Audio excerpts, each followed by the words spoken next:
Britain is one of the most surveilled nations in the world. There are more CCTV cameras per person in London than there are in Beijing. And a huge proportion of these cameras are built by Hikvision and Dahua, Chinese surveillance companies. They are two of the biggest manufacturers of CCTV in the world, and they're all over Britain. They're in our classrooms, our hospitals, police stations, local authorities, and even government departments. But these two companies are partially owned by the Chinese state. This is a huge security risk, but also a massive risk to human rights, because these companies are intimately involved in the Chinese state's persecution of Uyghur Muslims in Xinjiang. The following conversation is between me and a panel of experts about Chinese state surveillance and the risk that Hikvision and Dahua pose to human rights in China and our fight to privacy in the UK. Thank you, everyone who's joining us live and for everyone who's watching on YouTube. Obviously, if you're watching live, you're one of our supporters, and huge thank you for the support you give Big Brother Watch's work. It means a massive amount to us and helps fund the work we do, so we're hugely grateful. And if you're watching this on YouTube, you might be interested in becoming a Big Brother Watch supporter. Hopefully you will be, and you can become a supporter for as little as £2 a month. And you can get some great stickers, and then that will go up in money, and the more money you give us, the better your rewards will be. And obviously you'll be able to access the live webinars that we're doing, the thought crime sessions, and it means you can submit questions and be part of the kind of more active conversation. So that's something to consider if you're concerned about privacy and surveillance in general. So this is the latest in our series of thought crimes, which are sessions with members of the Big Brother Watch team and fantastic experts in the field. We've had some on digital ID, free speech online, the social credit system that's going on in the UK with surveillance of benefits. Really interesting conversations that can also be found on YouTube if you're interested. And this is the latest in our Thought Crime series, which is about the dominance of Chinese state-owned CCTV in the UK.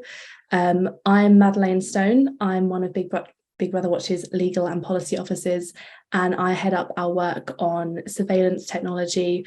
I'm leading our campaign to see Hikvision and Dahua banned in the UK, and I also do a lot of campaigning work on facial recognition as well. So joining me today, we have a really excellent panel. I'm so excited that they're able to make it. Firstly, we have Professor Fraser Sampson. Fraser is the UK's Biometrics and Surveillance Camera Commissioner and an honorary professor at the Centre for Excellence in Terrorism, Resilience, Intelligence and Organised Crime Research at Sheffield Hallam University. In his role as Commissioner, he acts as an independent advisor to the government regarding the use and retention of biometrics, and he encourages compliance with the Surveillance Camera Code of Practice. He has been really vocal on the risks of using surveillance cameras which breach ethical standards, and particularly those with links to the Uyghur genocide in Xinjiang.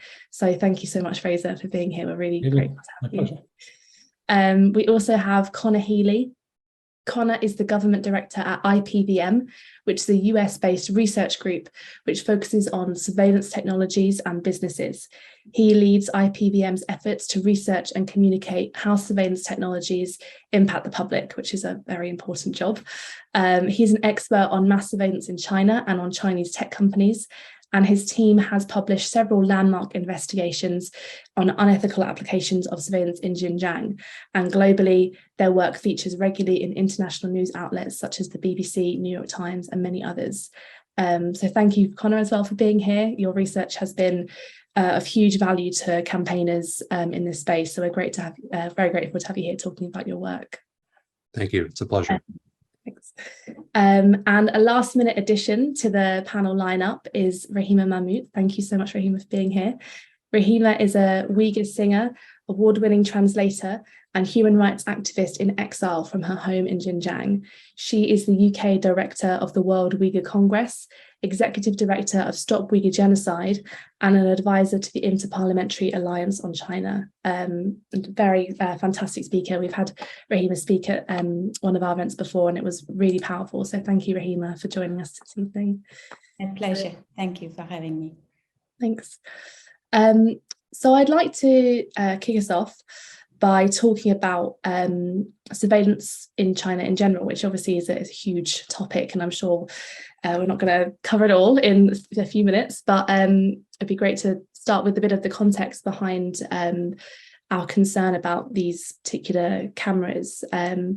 So obviously China is often held up as the kind of worst extreme of the modern surveillance state, where cameras, blanket every street, it's inescapable.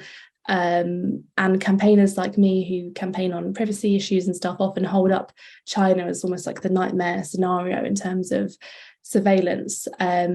Conor, we have a lot of surveillance cameras in London, and in fact, London has more surveillance cameras, I think, than Beijing actually. So what's the difference between surveillance in the UK and surveillance in China? Is there a difference? I think that's such a good question, because at a minimum, it helps people in the UK, and the same question can be asked in many Western democracies. It helps them understand what could go wrong in the future if these systems are not, regulated and used in a way that represents the best interests of our society. So if you look at what China has done with surveillance, with mass surveillance networks, I think that it easily represents one of the most significant technological developments of my lifetime. And cameras are an essential part of that. So the principle of why that's the case is, you have the cameras are the hardware, but you can do quite a lot with software when you have that real-time data. An example you might see in the UK and Europe is license plate recognition. I think this is a perfect way to illustrate how these systems are advancing. You can imagine that any number of places in the world have traffic cameras. And in the past, it's only been the case that people could manually review those traffic cameras, and they might provide you with some information after significant effort. Then if you only make a change to the software and add the ability to recognize license plates, you've transformed the system into something that actually provides an enormous amount of information on what people are doing. You have trajectories of travel, you have where everyone's going, and who's going where. You also have a lot of data sort of on the society as a whole. And all you've really done is added some software to what was previously a dumb device. Now, China has taken that potential and devised some really radical applications of it. So let's look at the example of Xinjiang, although this does apply elsewhere in China. I mean, you have millions of people, and every individual is tracked. It's not just cameras, their texts are read, their internet histories are monitored. But with the cameras, face recognition identifies people multiple times a day. It gives you information on their whereabouts, who they're meeting with. You can really get a full picture of what someone is doing with their life using this system.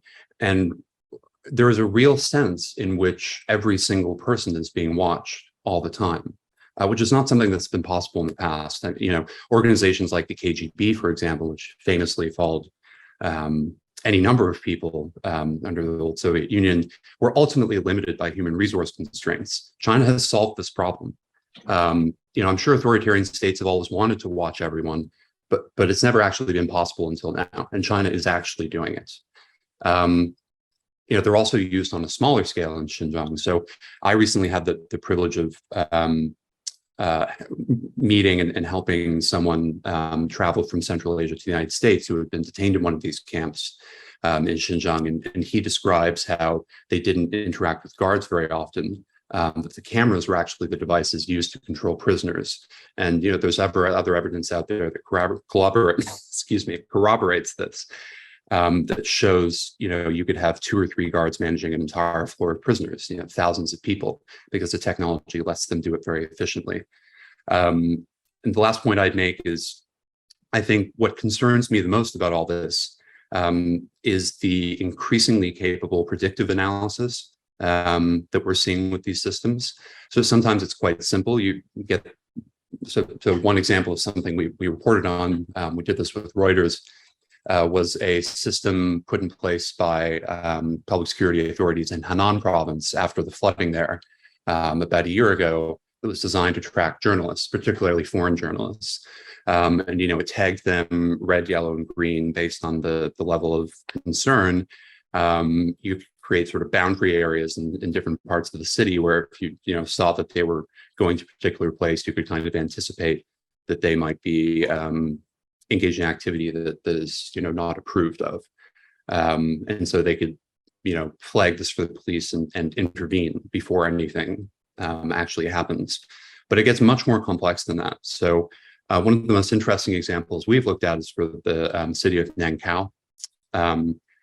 In 2020, they sketched out all the technical details of this sort of new mass surveillance system they were putting in place, which was, a very advanced version of what exists in the rest of China, sort of like one of a couple of test cities for this. And it combines this enormous amount of real-time surveillance data with comprehensive files that they have on people. I like to compare it to, for example, what Facebook might know about you. People talk about like the 35 different data points that Facebook might have on you. It's not far from that. They know your religion, your sexual orientation, whether you've ever been relocated by the government, whether you're a student or a teacher. All this information is combined with real-time surveillance data, and because it's all integrated into this massive system that is actually, to an extent, a nationwide system, you have so much data that they can start making inferences about crimes or even things that aren't technically crimes, like protesting, things that might be committed before they occur. So, for example, if someone typically takes the same set of trains every day, goes to the same factory and goes back home, the system will notice if they are off their loop, so to speak, or if they're routinely in the same train car as another person that's of concern. That's exactly the kind of thing that the system would pick up on that you would never expect a regular police apparatus to be able to infer. And this is terrifying. It puts dissidents in a place where I'm not sure how they have any ability to operate in China if their behavior is constantly not only tracked but predicted. And cameras are the key technology here. Hikvision and Dahua are the key suppliers. So that's pretty much the picture in China. Fortunately, that's not the picture in the UK right now. And that doesn't lessen the importance of having conversations about how surveillance is used in the UK. If anything, I think that tells us, we know what not to do. China is showing us what not to do. Yeah, absolutely. I think that point you made about integration is probably what's key here. It's the fact that in China, every record is connected, and that in the UK we're sort of somewhat that things are a little bit more disparate, but the fact that where things get more and more connected, that's where it becomes more and more inescapable. You also mentioned automated number plate recognition, which is actually in the news today in the UK because the Mayor of London has just granted or expanded police access to this automated number plate recognition. And that kind of, I think, is part of that concern we have, is that constant integration of systems being connected.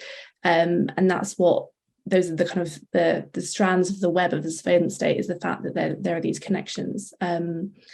So you mentioned Xinjiang, and obviously that's a huge part of our concern around these surveillance camera companies, Hikvision and Dahua, because they are the companies that are building the kind of surveillance systems in this part of China. Obviously, surveillance is all across China, but there are certain regions where it's intensified massively. So Tibet, Hong Kong, and Xinjiang.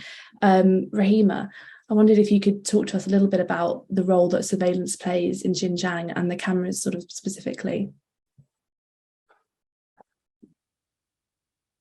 Oh, so you're just... Okay. Yes, thank you. As you mentioned, the Uyghurs are facing genocide for the last 5.5, 6 years now. So the high-tech surveillance are playing important role.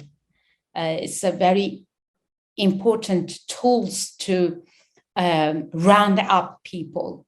It's a criminalization process of this entire tough measures implemented, and how they can arrest as many people as possible is through computerized system, IJOP, integrated joint operation platform.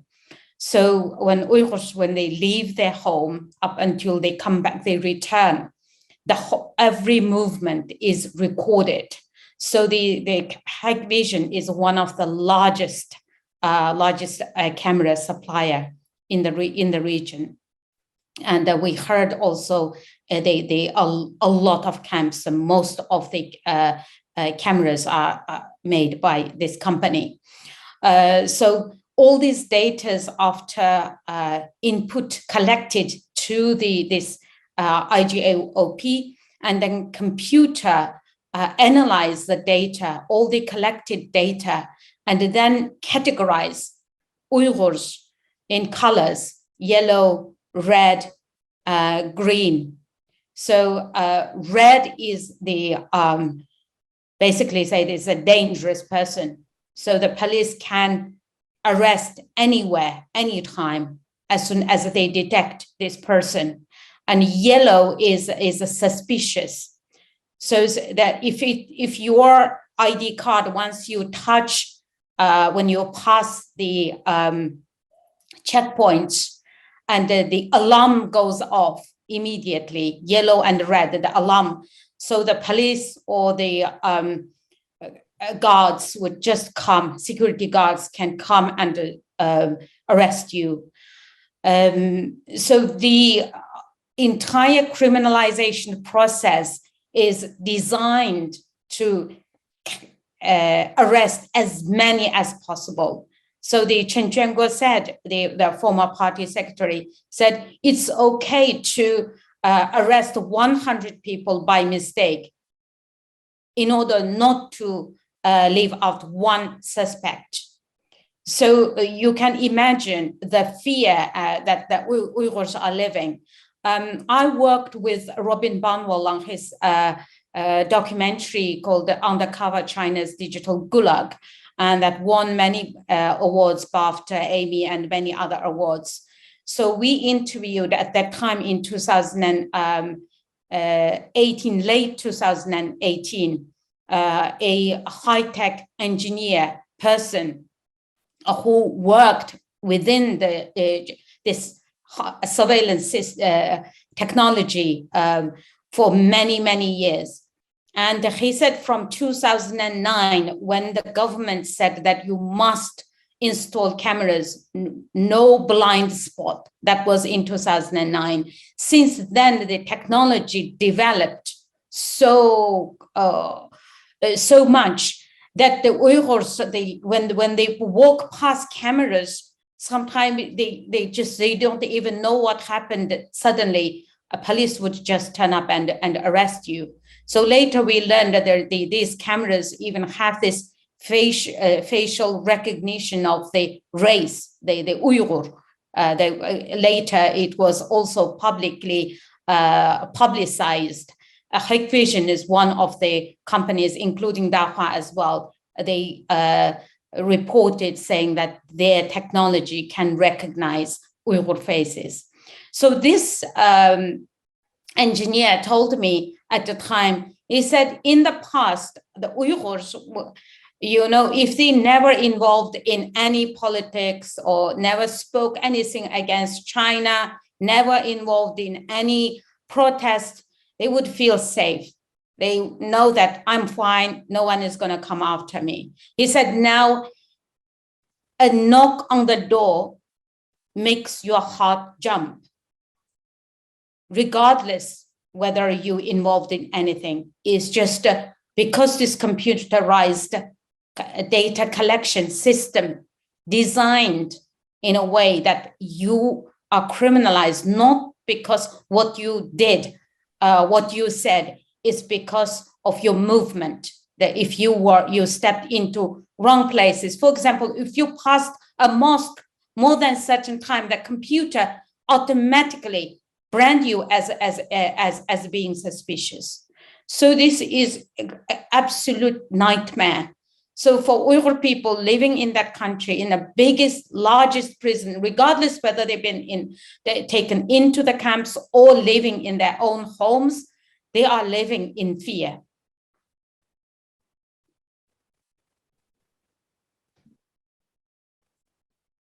I've done it myself. I've muted. I should know by now after how many years of doing Zoom calls. Sorry. I think this is the the crux of it. These cameras, these Hikvision and Dahua cameras, are creating, as you've said, the largest open air prison in the world.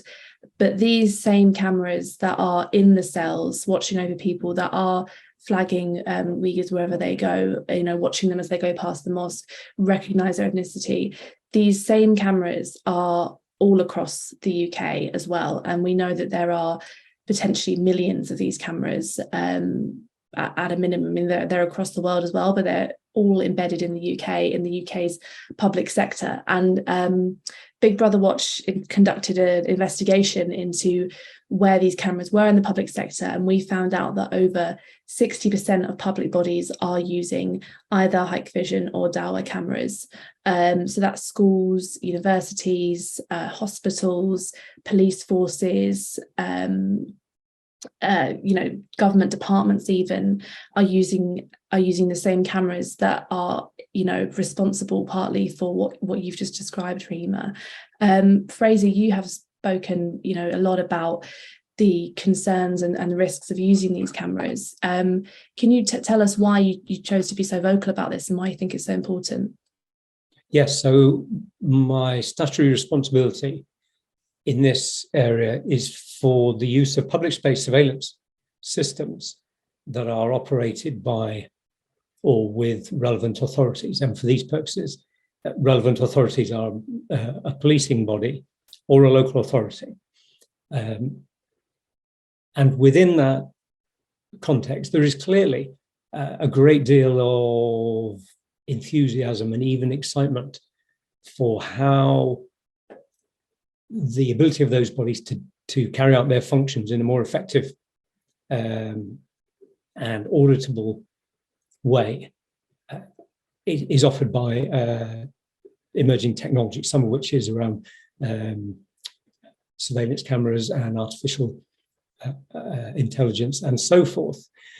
But in doing so, in properly using that technology that's available to them, they need to be really sure that it is used in a way that the public, first of all, know about, second of all, understand, and to a large extent, this isn't populism, but to a large extent would support, and have some ability to influence, both before it's procured and deployed in their neighbours and in their neighbourhoods, and also during and after it's been installed. Part of that is covered by what Conor said in terms of, capability is coming on all the time, and some of that is a capability to emancipate as well as to persecute. But people need to understand that very clearly.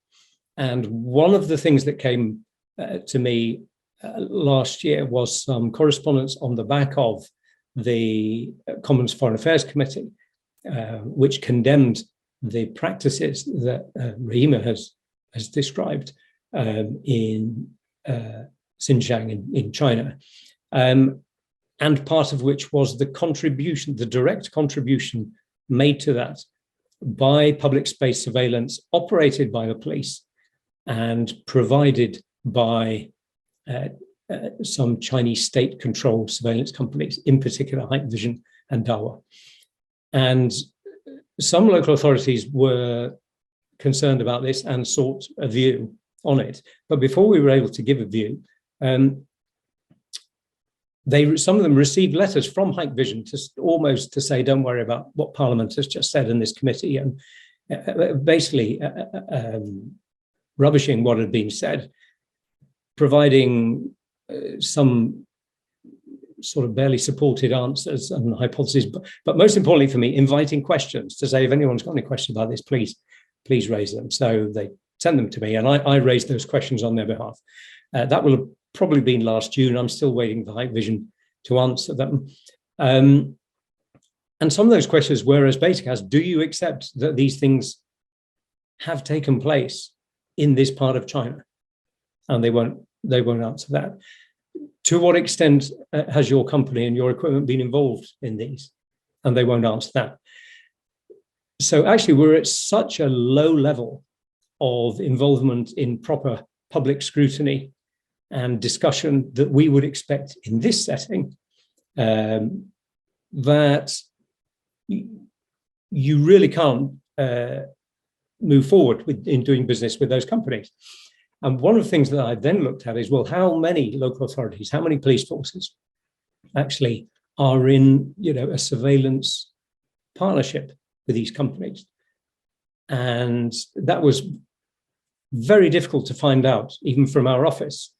And surprisingly, the clearest information that we've had around this came from Big Brother Watch's own Freedom of Information request. And that reveals some truly startling sites and users that were really a surprise to me, even though some of them fall outside my remit.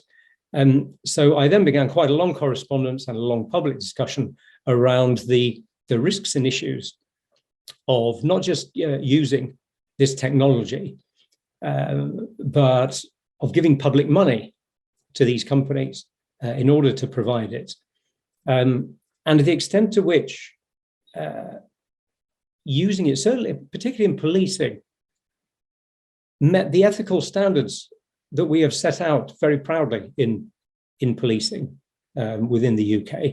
And also how they even sat with the sworn office of a constable in the UK. And it struck me as being absolutely grotesque, the concept of somebody approaching a police officer in the street in the United Kingdom and seeking help, only to find themselves looking into the lens of the self-same camera provided by the same company that at that time is also being used by police officers on the other side of the world in order to carry out the kind of persecution on the basis of ethnicity and culture and religion that Rahima has described. But when I began to ask chief officers, local authorities, ministers, it was almost as though this is the first time that anyone had turned their mind to this. And thankfully, now we're in a position where at least those organizations and their leaders are asking themselves, at least now we've got others in Parliament who are asking those questions, say, how many of these things have we got? What are the bases on which they've been procured? How are they used? In terms of the very real security risk, which also appears to have gone by unnoticed. Where do people get their assurance from that, in fact, the software tweaks that Conor described haven't been made remotely since they put them in, and they're not, in fact, feeding data of our citizens back to any other jurisdiction, or in terms of facial recognition cameras, that their algorithms are not being trained on the faces of our children during the school run. And one of the things that I think is so important in this area and in capitalizing on the legitimate use that is offered by surveillance technology advances is that you have to be able to trust your surveillance partner, because almost all our surveillance capability is in the hands of the private sector. So we have no choice, if we're going to capitalize on this, than to work in trusted surveillance partnership with trusted surveillance partners.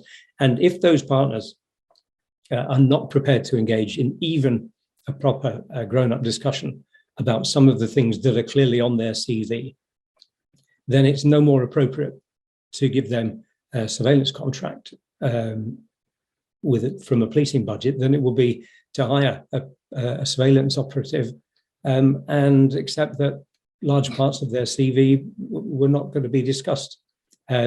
So we are moving fairly slowly towards getting some understanding of this.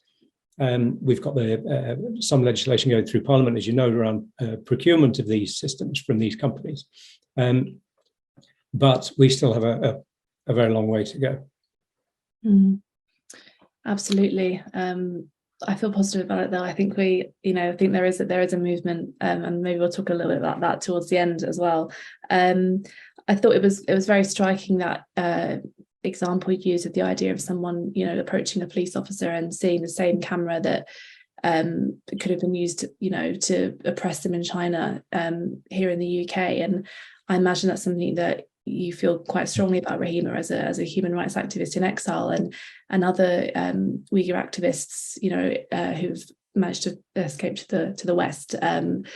could you give us a bit of insight as to those kind of how that feels for people who are outside of China now, knowing that those same cameras are here with us as well?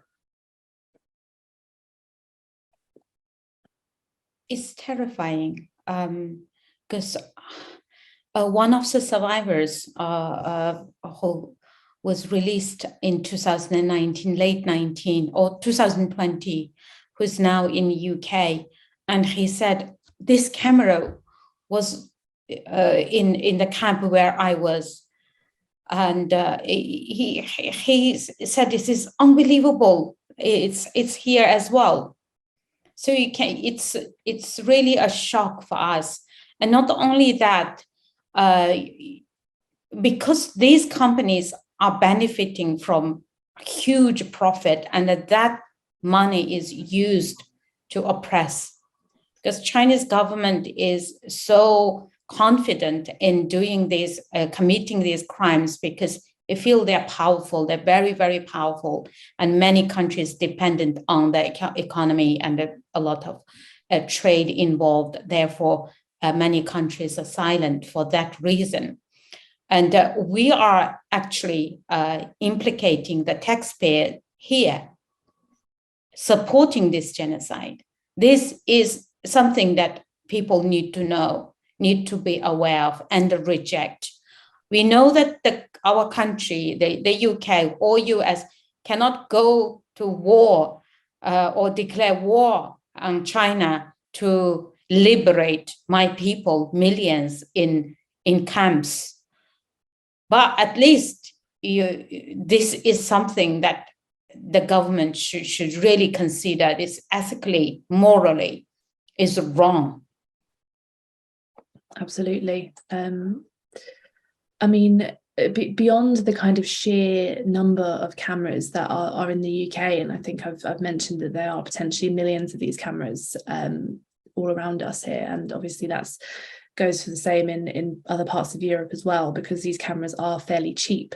They are often bought in by people who don't know the kind of ethical record of these companies. And I would argue, and I think Fraser would argue as well, that if you're buying this kind of surveillance, you have a moral duty to understand where it's coming from.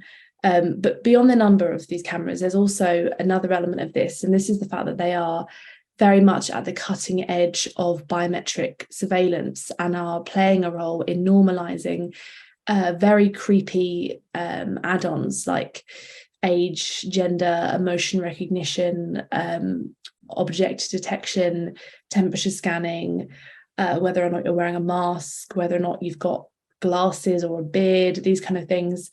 Also, many of them will have microphones in as well, in order to detect alerts, those kind of things. Conor, you're an expert in surveillance technology. That's why you're here. What are the risks of pairing this kind of biometric surveillance with cameras? Obviously, Big Brother Watch has a lot of issues with this kind of biometric surveillance by itself, but pairing it with companies like Hikvision and Dahua. Well, there are a number of issues that come up there. The Channel 4 report yesterday made a point that I think is essential to keep in mind when we talk about these devices, that they are not just cameras, they are computers. If anything, they are sort of, on a more fundamental level, computers first and sort of cameras second. And so, like any other computers or computer networks or network devices, there's, like simple cybersecurity hygiene is needed. And you need to consider the reputation of who you're procuring these devices from. As for the biometrics in particular, I think that just vastly increases the risks of the kinds of data that can be exposed by any surveillance camera. These biometric technologies, you're seeing them in manufacturers around the world. It's not just Hikvision and Dahua.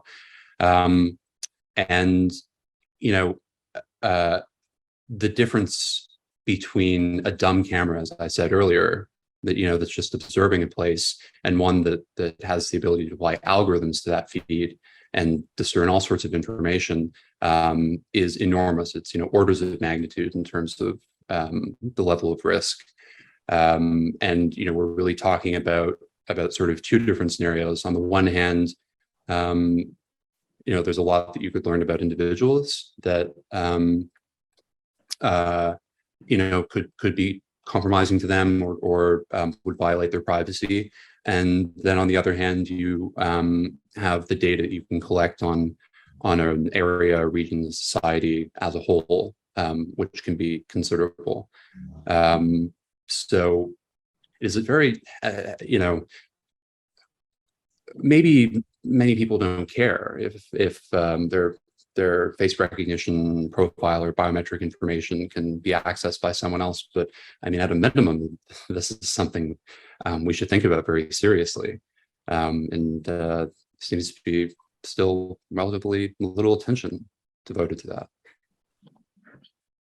Yeah, well, we're trying to change that, but obviously, this technology, as I said, is used by Hikvision and Dahua, but it's used by many other companies in the UK. And actually, just recently, Big Brother Watch started a legal complaint about the use of facial recognition by the Southern Co-op.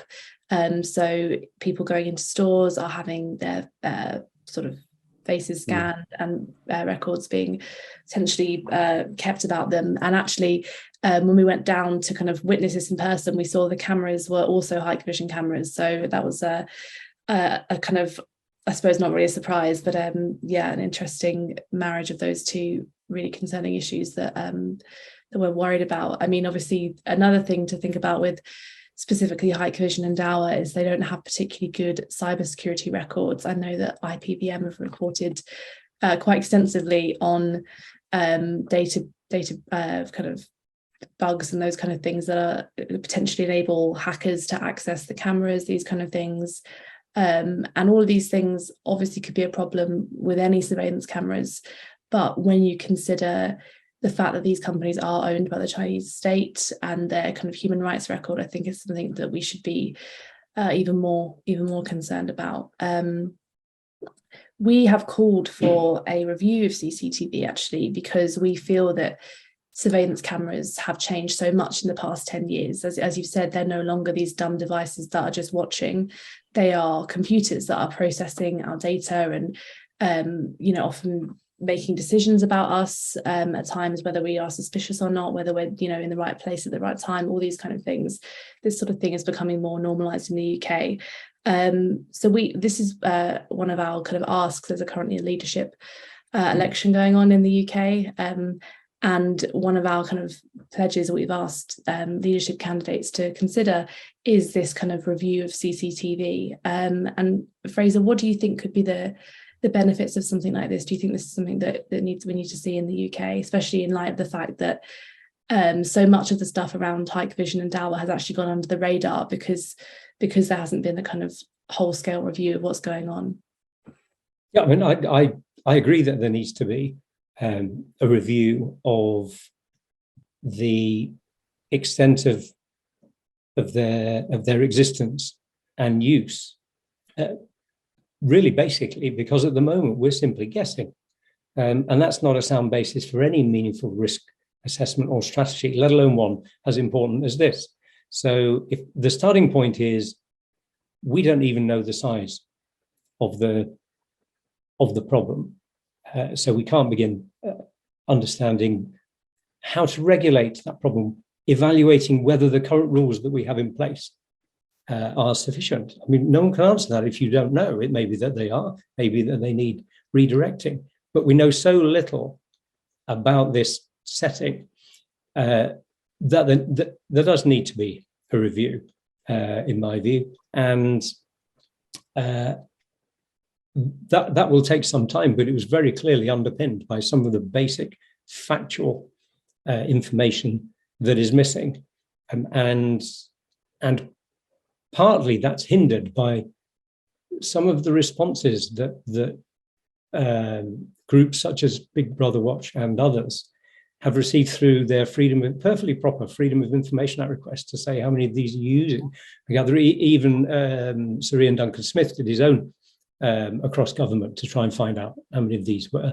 And the responses are a kind of boilerplate, well, this is a security issue, therefore we can't tell you. One, I don't accept that. Two, if you walk past some government buildings like Base, for example, if you're on your way to the House of Parliament down Great Smith Street, you will see the Hikvision camera watching you in the street. It's on the side of their building.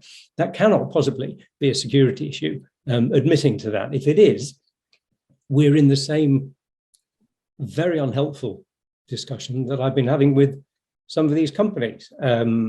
So we need a level of transparency, just to baseline what it is that we're dealing with. I don't know where that will come from. I don't know how that will be carried out. But to me, it would also only make sense to be done on a UK-wide basis. In relation to surveillance cameras for public space, my statutory responsibilities are only relate to England and Wales, whereas my biometric responsibilities are UK-wide, but Scotland has a commissioner, and they regard actually the use of facial image capture, for example, as being biometrics, which we don't, and then Northern Ireland will have its own arrangement. So it needs doing, it needs doing properly, and it needs doing pretty promptly. Otherwise, we are simply guessing at the size of the issue and the risks that go with it. And the only people who will benefit from that level of ignorance are those who are making an extraordinary amount of money out of us by selling us more. Absolutely. Yeah.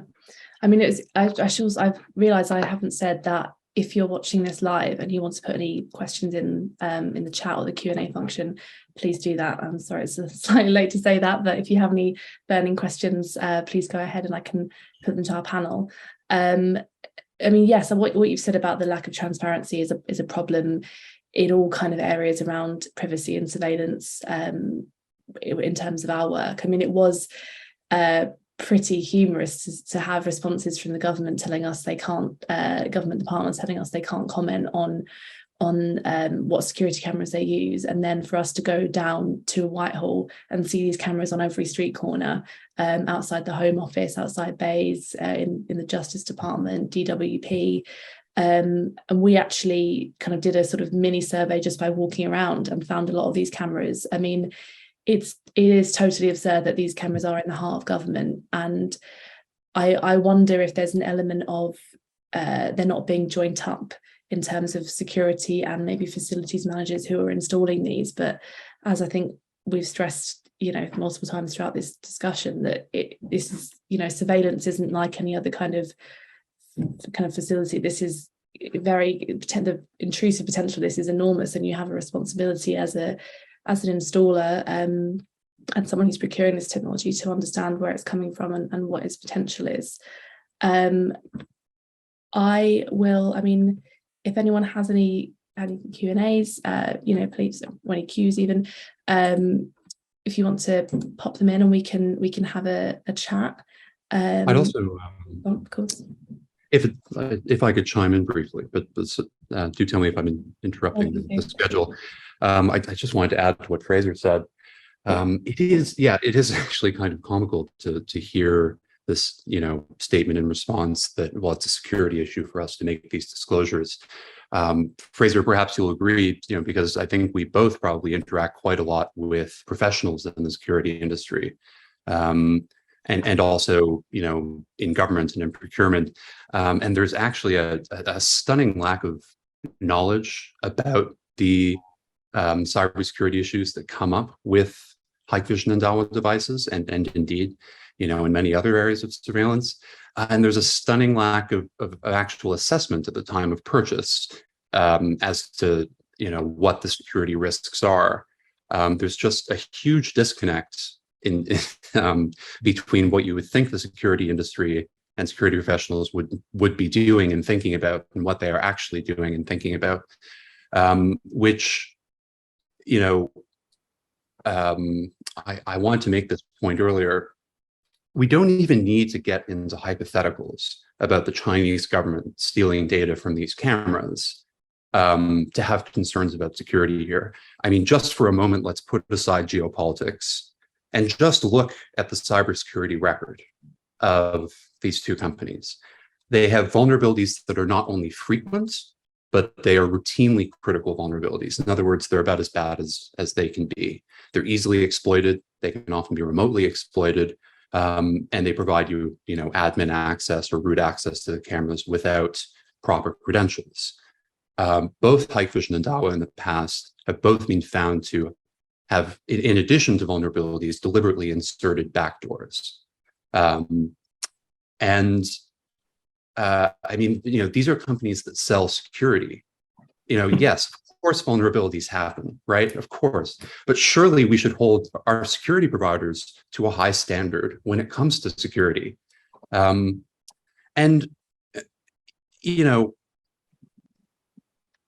It would be one thing if they had a lot of vulnerabilities and then responded appropriately to them. There is, to an extent, an acceptance that vulnerabilities happen, right? And cybersecurity incidents happen, but there's also an expectation, that you respond to them appropriately. And so what really makes the issue so much worse is how they respond when these issues are reported. Fraser, when I was watching you on Channel 4 last night, you stressed the importance of public scrutiny and transparency, that we need to trust our security companies.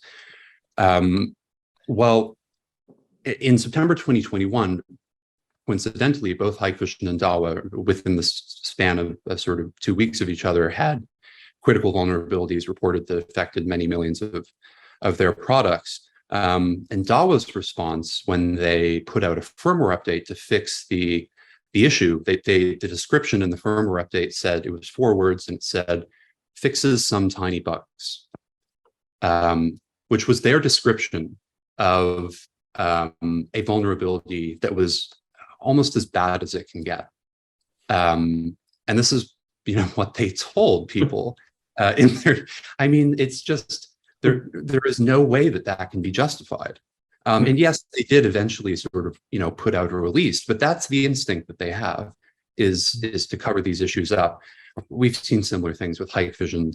I mean, the chief security officer for Hikvision in Europe, for EMEA, I believe he covers the UK as well, has made ludicrous statements about cybersecurity. He said that devices with backdoors can't be used to spy. That's a direct quote. He said, that there's absolutely no way that, these vulnerabilities could enable China to watch. And there's a very noted cybersecurity expert who responded to that statement, devices with backdoors can't be used to spy. And he said something along the lines of, either this person knows nothing about cybersecurity or he's trying to sell you something. And I mean, I couldn't have put it better myself. And it's an absurd statement. And like I said, none of those issues have actually anything to do with China or geopolitics. And then on top of that, we can get into all those issues. I mean, if you look at the record of these companies in Xinjiang, it shows that they have, and here I'm going to put this nicely, vastly different views on what is acceptable for a government to do in a society, and what their ethical obligation is with respect to the kinds of projects they're willing to work on. The people who provide these technologies in a democracy like the UK, I mean, surely to some extent they should share the UK's values. And I mean, it's clear that it's actually quite the opposite. So yeah, it comes down to trust. I think that, I mean, really interesting for me there, Conor, because if you reduce this to legitimate expectation, which is one of the things that you said, if you allied the two issues of, okay, so the use of these cameras and what they are capable of doing is so sensitive across government that we can't even acknowledge the thing you can see from the street. You would therefore legitimately expect a similar level of security assessment to have been done before you screwed it to the side of the building. I mean, that must be right. So, and so where is that? Where is that assurance? Now, what I'd imagined when I started looking at this is that I would get reams and reams of risk assessments and people saying, you're worrying about nothing in terms of the security risk alone. I haven't had any of those. I haven't a single assurance that this is. I've had denial, which is not the same thing. So if this is so sensitive on the security perspective, then those assurances need to be consistent with that. And I don't think they are, but I'm very happy to be proved wrong. In terms of the human rights and ethics issue, which is also a legitimate expectation, this is not nothing I've said is any observation about or interference in the way that another country wants to run its domestic affairs. It is to set out a legitimate expectation that we have here in ours.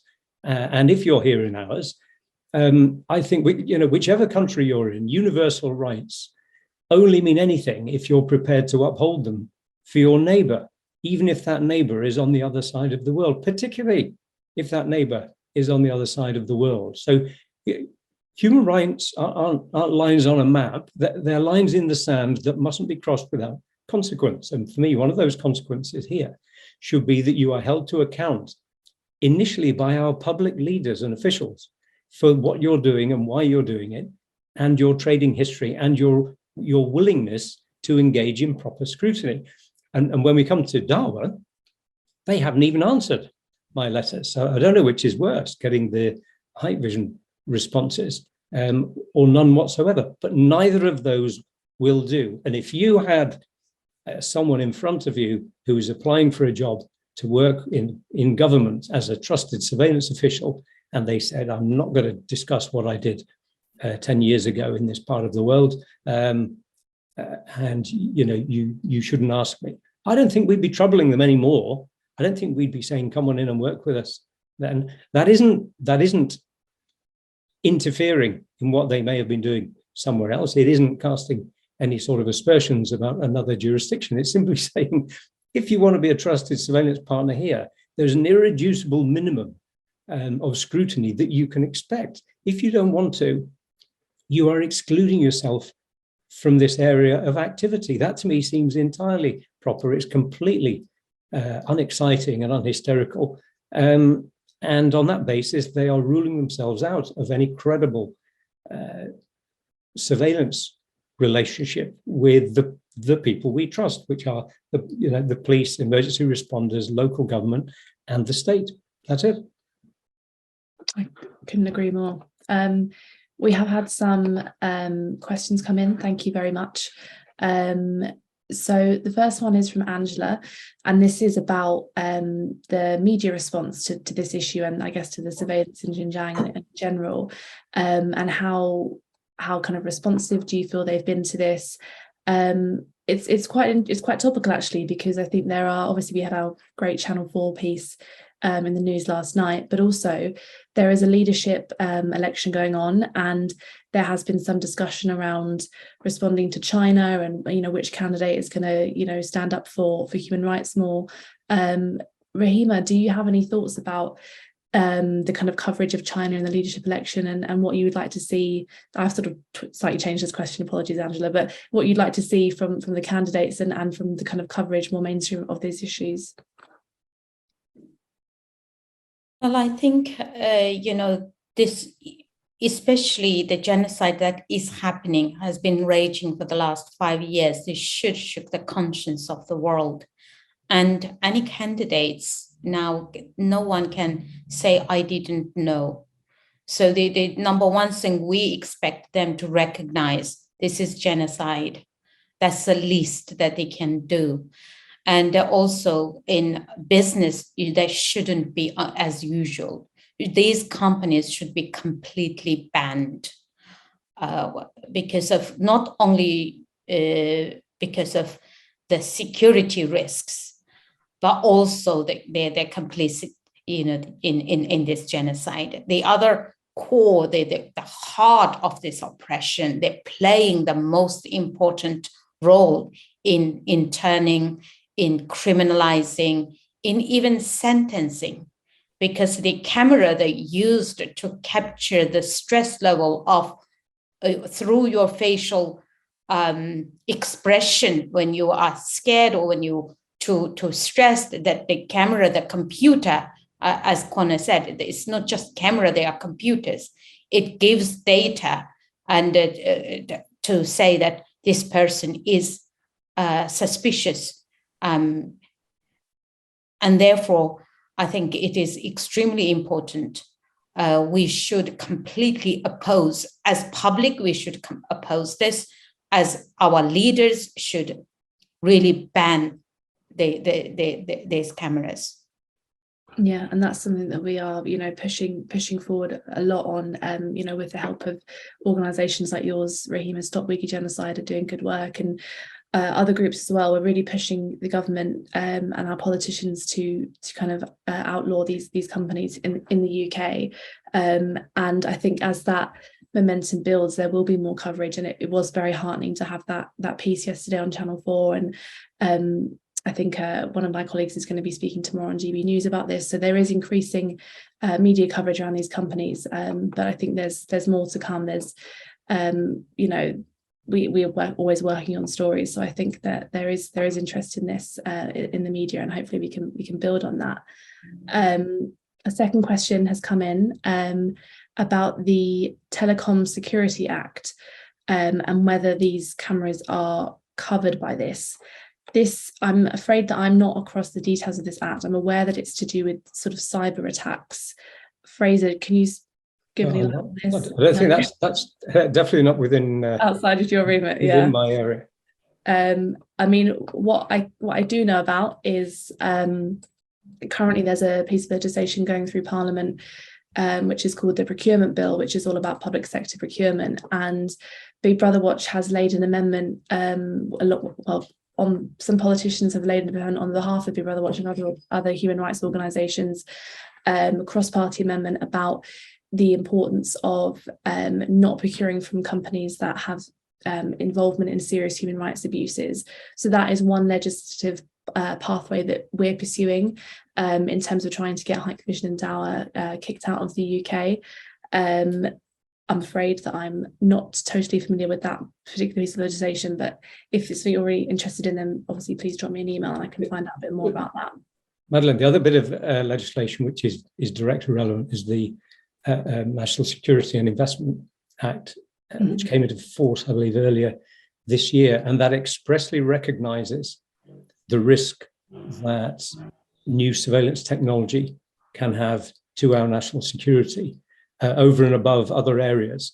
And it is one of the areas whereby if somebody tried to acquire a controlling interest in a UK-based surveillance company, for whatever reason, that there would be a threshold beyond which the Secretary of State could intervene and prevent that takeover. So that shuts off one avenue in terms of you could simply buy a domestic company and then trade in that way, because you would trigger a need to notify the government, and that's very new legislation. But for me, the importance is that it has recognised the contribution in that area that surveillance technology has, that is beyond just IT or data protection. Yes. So another question here, which I might use as a kind of summing up question, because it quite helpfully asks about what can we actually do to stop the prevention and installation of these cameras. So I think I've mentioned that, well, I've just mentioned the procurement bill, which is going through Parliament, and which you can email. I know that sometimes people get frustrated with emailing their MP. They feel like they don't listen. They do listen. They really do pay attention to those emails in their inbox, because it can take an issue that they might not have really thought of, and suddenly they've got, I've got 3 emails from my constituents about this, and it starts to kind of plant those seeds of interest. So what I would say is, if you do care about this, actually please keep on pushing your MP, because they do pay attention to those emails. And even if you might not get the best response immediately, as I've said, it can often plant seeds and become part of a bigger movement. So that is really important. Rahima, in terms of the UK context, is there anything particularly that you think the public can do or should be doing, or perhaps, you know, local authorities, you know, particularly obviously getting rid of these cameras firstly, but what do you think members of the public can be doing about this? You are right. Number one thing that they can do is to contact their MPs and, you know, for them to raise their voice.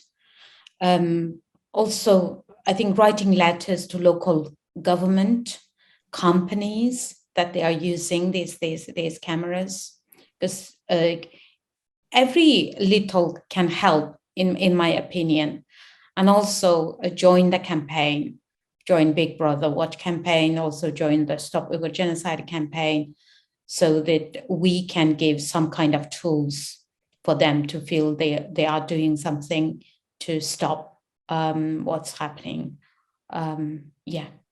Absolutely. And obviously the person who's already commented is already a Big Brother Watch supporter. So thank you very much for being a supporter of our work. And you already are helping by supporting our work, because this is the kind of stuff that we're, you know, pushing out constantly. And yeah, I think it is really important that every little bit does help. And it can feel sometimes that we're just one, you know, speck against the kind of surveillance state, but when we all work together, we can make real meaningful change. And we've seen that even recently in, you know, in the COVID years. There's lots of things we push back on as a collective, you know, due to those emails and those kind of things. So if you're doing that, keep doing that. It does make a difference.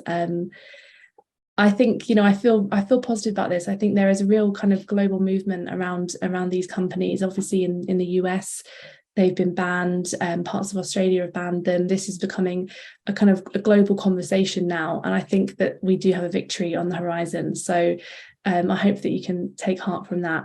And I think we'll wrap up there. Thank you hugely to our three panelists, Fraser, Conor and Rahima. You've been really interesting. I feel like I've learned a lot as well, and I hope that those watching live have, and those who've watched on YouTube have also. As always, if you are watching on YouTube and you would like to join the live conversation for our next thought crime session, please become a supporter.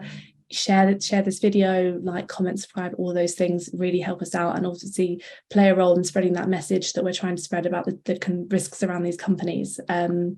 So thank you again. Thanks for tuning in, and have a good evening, everybody. Thank you. Good night. Thank you very much. Goodbye. Good night. Thank you.